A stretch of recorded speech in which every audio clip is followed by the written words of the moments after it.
আসসালামু আলাইকুম আরহামতুল্লাহি ওয়াবারাকাতুহ। আলহামদুলিল্লাহ।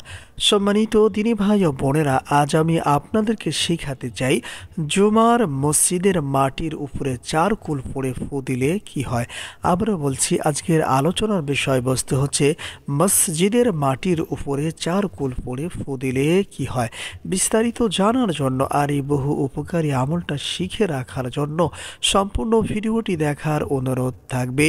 আর প্রতিদিন ইসলামিক নতুন নতুন ভিডিও সবার আগে দেখতে, আপনার পর্যন্ত পৌঁছাতে আমাদের এই ছোট্ট চ্যানেলটি সাবস্ক্রাইব করার অনুরোধ থাকবে। সম্মানিত দিনী ভাই ও বোনেরা, যারা এই আমলটা করতে চান, এই আমলের মাধ্যমে চিকিৎসা তদবির করতে চান, তারা অবশ্যই ভিডিওতে লাইক করবেন, কমেন্টস করবেন। চ্যানেলে নতুন দর্শক হয়ে থাকলে অবশ্যই চ্যানেলটি সাবস্ক্রাইব করে অনুমতি নিয়ে আমলটা করার চেষ্টা করবেন। সম্মানিত দিনী ভাই ও বোনেরা, এই আমলটা কখন কিভাবে করবেন, আমলটা করার জন্য কি কি জিনিসের প্রয়োজন হতে পারে। প্রথমত, এই আমলটা করার জন্য আমাদেরকে যে জিনিসটি সংগ্রহ করতে হবে, জুমার মসজিদ থেকে এক মুষ্টি মাটি সংগ্রহ করে আনতে হবে। জুমার মসজিদ তাকেই বলে যেই মসজিদে জুমার নামাজ আদায় করা হয়ে থাকে। এমন একটি মসজিদ থেকে আপনাকে এক মুষ্টি মাটি নিয়ে আসতে হবে। ধরে নিন যে আমরা জুমার মসজিদ থেকে এক মুষ্টি মাটি নিয়ে আসছি। মাটিটা এনে কোনো একটা পাত্রে রেখে দিয়েছি। সম্মানিত দিনী ভাই ও বোনেরা, 2 নম্বরে আমাদের কাজ হচ্ছে, যেই মসজিদে জুমার নামাজ হয় না, এরকম 5টি মসজিদ থেকে আরও 5 মুষ্টি মাটি সংগ্রহ করে আনতে হবে। আবারও বলছি, সর্বপ্রথম কাজ হচ্ছে, যেই মসজিদে জুমার নামাজ আদায় করা হয় সেরকম একটি মসজিদ থেকে এক মুষ্টি মাটি সংগ্রহ করে আনতে হবে। এরপরে যেই মসজিদগুলাতে পাঞ্জেগানা নামাজ হয়ে থাকে কিন্তু জুমার নামাজ আদায় করা হয় না, এরকম 5টা মসজিদ থেকে 5 মুষ্টি মাটি সংগ্রহ করে আনতে হবে, আর একই জায়গায় মাটিগুলা রাখতে হবে। এরপরে সর্বশেষে গিয়ে আমরা সর্বপ্রথম যেই মসজিদ থেকে, যেই জুমার মসজিদ থেকে এক মুষ্টি মাটি সংগ্রহ করে নিয়ে আসছিলাম, ওই মসজিদে আবারও আমাদেরকে যেতে হবে, আর ওই মসজিদ থেকে আরও এক মুষ্টি মাটি আমাদেরকে সংগ্রহ করে আনতে হবে। সম্মানিত দিনী ভাই ও বোনেরা, হিসাবটা অবশ্যই ঠিক রাখবেন।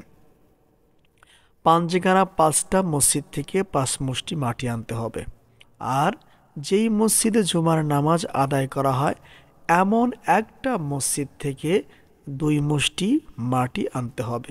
সর্বপ্রথম এক মুষ্টি, আর সর্বশেষ আরও এক মুষ্টি। ধরে নিন আমরা প্রথম মুষ্টি আর পাঞ্জেগানা 5টা মসজিদের 5 মুষ্টি মাটি নিয়ে আসছি, মাটিগুলা একই জায়গায় রেখে দিয়েছি।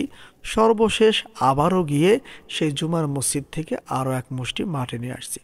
এখন আমাদের কাজ হচ্ছে, সকল মাটির সঙ্গে এই মাটিগুলো মিক্সার করতে হবে, মিশাতে হবে। মেশানোর পরে আমাদেরকে 4 কুলের এই আমলটা করতে হবে। অজু না থাকলে আমরা অবশ্যই অজু করে আসব। এরপরে পবিত্র অবস্থায় সর্বপ্রথমে 3 বার ইস্তিগফার পাঠ করব, আস্তাগফিরুল্লাহ আস্তাগফিরুল্লাহ আস্তাগফিরুল্লাহ। এরপরে 3 বার দুরুদে ইব্রাহিম পাঠ করব, যেই দুরূদ শরীফটা আমরা 5 ওয়াক্ত নামাজের মধ্যে পড়ে থাকি, যেমন আল্লাহুম্মা সাল্লি আলা মুহাম্মাদি ওয়া আলা আলি মুহাম্মাদ। এই দুরূদ শরীফটা সম্পূর্ণ 3 বার পড়ে নেবেন। তবে এখানে একটা বিষয় খেয়াল রাখবেন, ইস্তিগফার আর দুরূদ শরীফ পাঠ করে মাটির উপরে কোনো ফু দেওয়ার প্রয়োজন হবে না। এরপরে বিসমিল্লাহ সহ আমাদেরকে সূরা কাফিরুন পড়তে হবে, যেমন বিসমিল্লাহির রহমানির রহিম, কুল ইয়া আইয়ুহাল কাফিরুন লা আ'বুদু মা তা'বুদুন ওয়ালা আনতুম আ'বিদুনা মা আ'বুদ ওয়ালা আনা আ'বিদুম মা আ'বাদতুম ওয়ালা আনতুম আ'বিদুনা মা আ'বুদ লাকুম দীনুকুম ওয়ালিয়া দীন। পড়া শেষ হলে মাটির উপরে একটি ফু অথবা দম করতে হবে। এরপরে বিসমিল্লাহ সহ সূরা ইখলাস একবার পড়বেন। পড়া শেষ হলে মাটির উপরে একটি ফু অথবা দম করবেন। এরপরে বিসমিল্লাহ সহ সূরা ফালাক একবার পড়বেন, মাটির উপরে একটি ফু অথবা দম করবেন। সর্বশেষ বিসমিল্লাহ সহ সূরা নাস একবার পাঠ করবেন, মাটির উপরে একটি ফু অথবা দম করবেন। সম্মানিত দিনী ভাই ও বোনেরা, যখন 4 কুল বিসমিল্লাহ সহ 4 বার পড়ে মাটির উপরে 4টি ফু অথবা দম করা হয়ে যাবে, এখন কষ্ট করে একবার দুরূদে ইব্রাহিম পাঠ করতে হবে আর মাটির উপরে একটি ফু অথবা দম করতে হবে। সেম একইভাবে আমাদেরকে কষ্ট করে 4 কুলের মাধ্যমে 1 বোতল পানিও পড়ে নিতে হবে। আর সেই পানিটার মাধ্যমেই আমাদেরকে এই আমলটা কমপ্লিট করে নিতে হবে। ধরে নিন যে 4 কুলের মাধ্যমে আমরা মসজিদ থেকে আনা মাটি পড়ে নিয়েছি এবং 4 কুলের মাধ্যমে 1 বোতল পানিও পড়ে নিয়েছি। এখন আমরা এই মাটি আর পানিটা কি করব? অথবা 4 কুল পড়ে মাটির উপরে ফু দিলে কি হয়? সম্মানিত দিনী ভাই ও বোনেরা, এই আমলটা হচ্ছে জাদু টোনা কুফরি কালাম নষ্ট করার একটি আমল।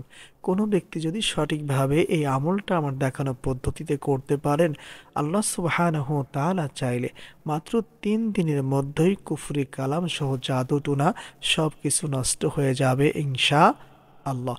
সম্মানিত দিনী ভাই ও বোনেরা, আমরা যে মাটিগুলা পড়ে নিয়েছি আর পানি পড়ে নিয়েছি, এখন আমাদের কাজ হচ্ছে ওই মাটির মধ্যে এই পড়া পানিটা ঢেলে দিতে হবে। ঢেলে দেওয়ার পরে ওই মাটিগুলাকে ওই পানি ধারা কাদার মতো তৈরি করতে হবে। যেমনটা দেখা যায় যে রাজমিস্ত্রিরা সিমেন্টের মাধ্যমে মশলা তৈরি করে থাকে, সেম একইভাবে আমাদেরকে ওই পানির মাধ্যমে ওই শুকনা মাটিগুলাকে সুন্দর করে কাদায় পরিণত করতে হবে। ধরে নিন যে আমার দেখানো পদ্ধতিতে পানি আর মাটি দিয়ে সুন্দর করে কাদা তৈরি করেছেন। এখন এই কাদাটা কি করবেন? সম্মানিত দিনী ভাই ও বোনেরা, যেই ব্যক্তিকে কুফরি কালাম, কালী সাধন, জাদু টোনা করা হয়েছে, নষ্ট করা হয়েছে, সেই ব্যক্তির শরীরে এই কাদা মাটি মাখাতে হবে। মাখানোর পরে যখন শুকায়া যাবে, শুকায়া যাওয়ার পরে এই মাটিগুলা শরীর থেকে উঠায়া ফেলতে হবে। উঠানোর পরে পানির মধ্যে এই মাটিগুলা ফেলায়া দিতে হবে। সম্মানিত দিনী ভাই ও বোনেরা, কষ্ট করে মাত্র একবার এই আমলটা করবেন আর ওই পড়া কাদা মাটিটা শরীরে ব্যবহার করবেন। আশা করি ইনশাআল্লাহ এই বরকতময় আমলের ওসিলায় কুফরি কালাম সহ জাদু টোনা সব কিছুই নষ্ট হয়ে যাবে ইনশাআল্লাহ। আসসালামু আলাইকুম ওয়া রাহমাতুল্লাহ।